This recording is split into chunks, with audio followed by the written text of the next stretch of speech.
Hello and welcome to Washington Unplugged. I'm Nancy Cordes. Well, you could call it President Obama's fiscal pickle as analysts and pundits break down the nation's larger financial problems over the next decade. Earlier today, Treasury Secretary Timothy Geithner and Budget Director Peter Orszag testified before Senate committees answering questions about the budget's record $1.56 trillion deficit.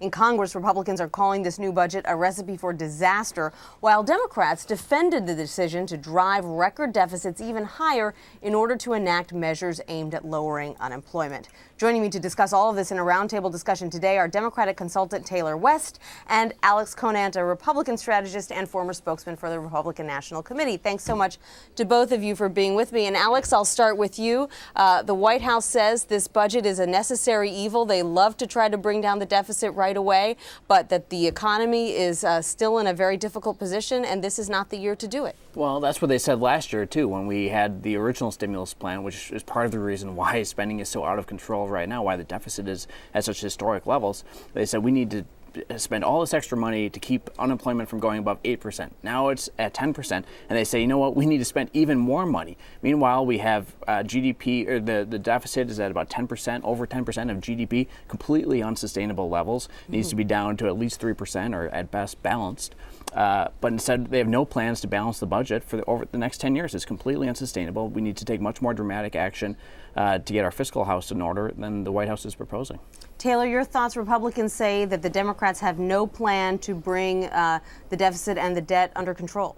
Well, Nancy, first of all, let's talk about how interesting it is to hear the Republicans suddenly concerned about deficits after 8 years of deficits not mattering that got us into this pickle in the first place. But I think you said it in your intro. We are in a position right now where we do have a historic deficit that we need to bring down. We also have a very difficult economy, and one of the ways that we can get job creation going is by investing in the things that help spur that job creation. So I think the president has created a budget that focuses on both of those priorities. He is investing in the things in that budget that are going to help drive small business job creation, which we know is the engine of our country's economic growth. But there are also quite a lot of economic and fiscal responsibility measures, such as the spending freeze that he announced last week. So look, I don't think the president or any of the folks around him wanted to be in the position of having a record deficit created by 8 years of irresponsible spending by Republicans and the Bush administration. But given that we're in that situation, we're taking the best possible measures to both create jobs, spur the economy, and get us back on to a track of fiscal responsibility. So let's talk about some of those measures that the president is proposing to help small businesses get back on track. In specific, that $30 billion going to small banks so that they can extend credit to small businesses. I know that the Republican Party is very concerned about small businesses, talks about them a lot, talks about Main Street. Is this a good idea? Well, I think you're right. The Republican Party does think that the government needs to be doing more for small businesses, more for entrepreneurs. The best thing they could do is keep the Bush tax cuts in place, which keep taxes low on entrepreneurs, on people that might start small businesses. But, yes, the president's like rolling out all these, pro-jobs, small business tax incentives. If these were such good ideas, why didn't he propose them a year ago? I think you're saying. So are you saying that you want the president to do things for small businesses unless it's something that the president is suggesting, and then it's not a good idea? No, and the Republicans are going to work with them. I thought that the meeting that they had last Friday was a good first step. Republicans have been proposing a lot of ideas over the last year on how to create jobs, and frankly, the White House just hasn't been paying attention. Now they have to pay attention because they lost the Massachusetts Senate race. The voters have sent a very clear signal that they want more bipartisanship. They want a more moderate agenda. Republicans are ready to offer some ideas. But this would not be in your list of ideas. No, I think it's absolutely something we should look at. Absolutely, yeah.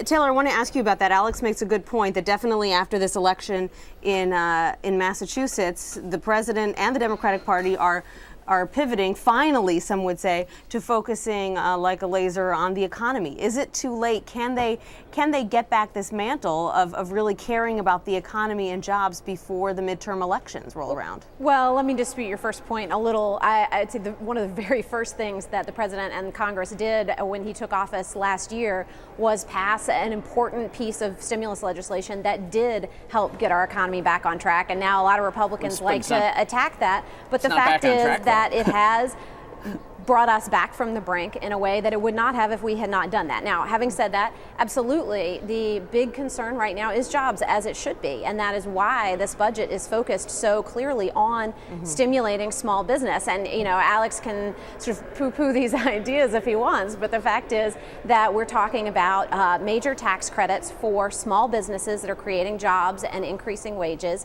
And when he talks about the Bush tax breaks that are going away, these are the tax breaks that were only the ones targeted at the nation's wealthiest people. We're rebalancing the tax code. We're giving middle-class Americans increased child care tax credits, increased help when it comes to putting their kids through college. We're increasing education budgets. These are all investments towards growing the economy in the long term and boosting small businesses, just like we talked about. I'm curious from both of you, it seems like the deficit and the debt in this country has, over the past few months, become a really central issue for a lot of Americans, as it wasn't for quite some time. I mean, the deficit and the debt have been very high for many years, so it comes as no surprise. Why do you think that now suddenly Americans are growing very concerned about where we stand financially? Well, in part because while the deficit has been too big for too long, it's been nothing like it has been in the last year or two since President Obama took over. Well, but wait a minute, isn't that more because of the economy Well, it be what it may. The president has dramatically increased spending so that the deficit is now over 10% of GDP, which is unprecedented since World War II. When President Bush was in office, the deficits ranged around 3, 4, maybe 5% of GDP. But most economists say that that's because we're in an economic downturn, and so but that's why people this president has proposed measures in the long term for starting to bring that deficit down, which is not something we saw out of the last 8 years. Well, no, that's not President true at Obama. all. Actually, the deficit was on a downward plane. Then the economic recession hit in the fall of 2008, and then the Democrats took over and dramatically increased spending. So you have the revenue going down, you have spending going up. That's going to create a huge deficit. The president wants to continue monster spending for as far as the eye can see. That's why the deficit and the debt is such a long-term problem that needs to be tackled aggressively. That's just not true. The president has been very clear that he has a long-term plan that involves freezing spending at levels where it currently is, and that's an important piece of deficit reduction. Only 15% but we also of the have to budget, spend a lot of money to clean up the mess that came out of Republicans supporting every ounce of Wall Street's irresponsible activities. That's right. It's all Bush's fault. I think it's fair enough to say that there's a lot of blame to go around, but I guess the question that I'm asking is not so much who's to blame, but why do you think that there is a mood in this country right now where I think if you asked people a year ago, what are your biggest concerns, they'd say healthcare, they'd say the war. I don't think that the debt or the deficit would be, one of the first few items on that list. And I think if you asked people today, they would say, I'm really concerned about the deficit. And I'm just curious, not from a Republican or a Democratic point of view, but why you think that is. Taylor? Nancy, I think part of it is an overall concern about the financial structure of our economy as a whole. And part of this is people are very angry about a perceived unfairness in the fact that we got into a position where we had to bail out banks who were acting irresponsibly. And I think people are really focused on the economy and the fiscal situation because of that anger. Now, I think the deficits are a part of that, but I also think that's why things like getting the banks to take responsibility for their role in this and having them repaying money to the government that taxpayers had to use to bail them out is going to be an incredibly important piece of our fiscal policy moving into the election. I actually have a slightly different answer to that. Sure. I think that families and small businesses are pulling back during these tough times, and they look at the federal government, and state budgets are pulling back, but then you look at the federal government and it's spending more and more and more. It's not pulling back at all. And it's just common sense that this is not sustainable. So I think that folks back home, folks on Main Street are looking at the federal government spending and say, look, I can't afford this, my state can't afford this, businesses can't afford this, certainly the federal government can't afford this either. And then you look at the really frightening numbers that have been dominating the headlines for the last couple of weeks in terms of the deficit projections, completely unsustainable, and with all due respect, President Obama has no serious plan to bring the budget into balance in the next decade. And yet it's such a push and pull, isn't it, right? I mean, if one of those people who's sitting at home is a teacher or a policeman whose job was saved because the federal government spent more on their state, then and they're probably pretty glad that the federal Absolutely. government is spending right now, right? Now, and I think it's a really important point you make, Nancy. There's no question that people sitting at home want to see that the government is being responsible with the money, and that is something that the president has been focusing on very much. At the same time, we need to be boosting and creating jobs in this economy, and that's what has been happening in this budget. But it is absolutely true that Americans understand that there's such a thing as a budget that you can afford and a budget that you can't. And that's why the president has identified billions and billions and billions of dollars in his budget of cuts, while not cutting to the bone the very things we need to get our economy back on track. Look, the president said when we started this massive spending binge last spring, he said this spending is going to keep unemployment at 8%, and said now it's over 10%. And the economy is not getting better if you're sitting at home and worried about your job. You were worried about your job a year ago. You're still worried about your job. The GDP is turning around, right? We had one good quarter. Right. Nobody thinks that level is sustainable. And that's why we need to support these small businesses in creating jobs, and that's exactly what we're doing here. Right, but then you're going to raise taxes starting next year. That doesn't make any sense if you want to continue to grow the economy over the long run. We're not So I raising think that taxes on the middle class on here. small business owners, sure you are, and that's why people are so worried about their jobs in the long run. Never mind that unemployment is still at 10%, and no matter, even with these optimistic economic growth projections that the White House has, the deficit is still out of control for the next decade. It's not sustainable. They need to make some harder choices than they've already made. Well, it's really a tough situation and an unprecedented economic situation, and everyone seems to be really at odds over what the best approach is. But I really appreciate both of you coming on to help us hash this out because it is a difficult topic. Taylor West and Alex Conant, thank you both so much for being with us. Thank Thanks, you. Nancy. Sure thing. And moving on now to the 2010 census. Starting in March, Americans will receive forms in the mail to fill out, providing basic information. It's not optional, it's mandatory. Why is this once-a-decade census so important? Well, first of all, the appointing of seats in the House of Representatives is at stake, as is the allocation of $400 billion in federal spending. This is especially important in providing representation and funding for growing Hispanic communities throughout the U.S. And joining me now is actor Wilmer Valderrama, a member of Voto Latino. Wilmer's here in Washington to meet with House lawmakers and unveil a new campaign urging Hispanics to take part in the census. Wilmer, thank you so much for being with us today. Thank you for having me. So you're heading to Capitol Hill tomorrow as part of Voto Latino. Tell us a little bit about your mission. Well, Rosario Dawson and I started this amazing campaign last year to register and people into voting and inspiring the youth to understand that voting was really important.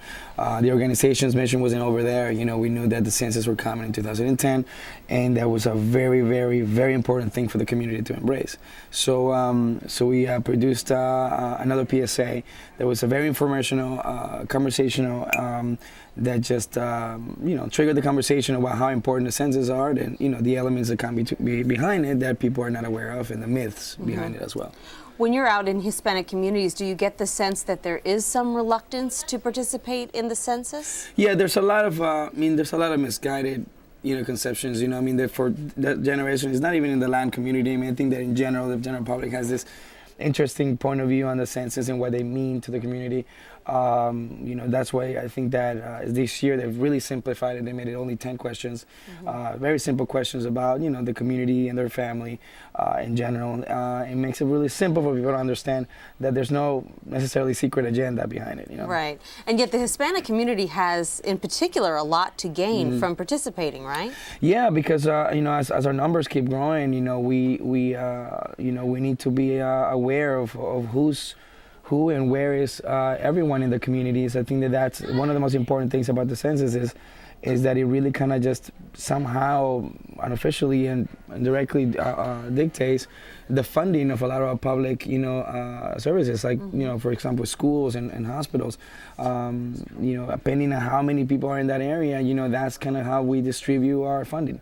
And I think that that's something really important for everyone to know. And if the land community can really embrace that, then we understand how to find the right representatives for our community. And I think that that's something that's really important for us as well. And what's your message going to be on Capitol Hill? What are you trying to convince lawmakers to do? Basically, for us as entertainers, the most important thing is to really embrace the entertainment platform to just kind of inspire people and put that information out there, and then somehow in entertaining form and in an effortless effort to really have them, understand how important this is.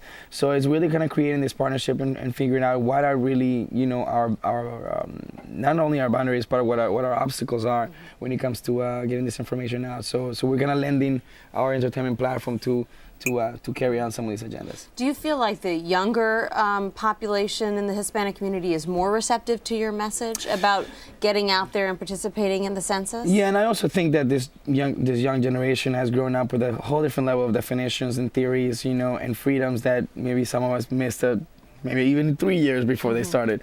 So it's been really great to see how inspired and how and their sense of leadership, for the young community, which it's been amazing to see how much they take a stand, and it's great because they're the ones who are really educating the grown-ups on these myths and misguiding thoughts of the census. What do you tell them is in it for them? Well, for them, they're basically going to be their community leaders. They're going to be, their own consumer. They're going to be their own corporate. So they're the ones who need to understand what their own reforms are, and most importantly, what do they need to carry on their own personal agenda for their next generation, which I think is the exciting part to come in this early and having them understand how important it is for them to get involved now. So you're a busy guy. You've got shows in production. What is it that inspired you to get involved and at this level? A number of things. I was been really blessed and to really. I tell you, it all started with a simple movie. I did a movie called Fast Food Nation, and Richard Linklater and Eric Schlosser brought me here to Capitol Hill to talk about immigration and talk about the myths of that as well. And I was able to understand that with my career, I had an opportunity to make this an organic extension of what I can do. And I don't really mess with too many politics or anything, but I think that when it comes to the community and the immediate public, I think that's something that us as entertainers have the ability to convey and to really understand, since we are so in touch with our fan bases and in understanding what we need as community as well. I think that's just in general, and the fact that we have a voice to be able to come out here and raise some of this awareness it's great. It's exciting. It's great to be part of that next wave of people that can talk about these things. Right, and you've got so many platforms now with Twitter and Facebook. There's so many ways to reach out to people that don't necessarily require a ton of time or even a ton of travel to and that's get involved. And that's really the big message, and to every artist out there, and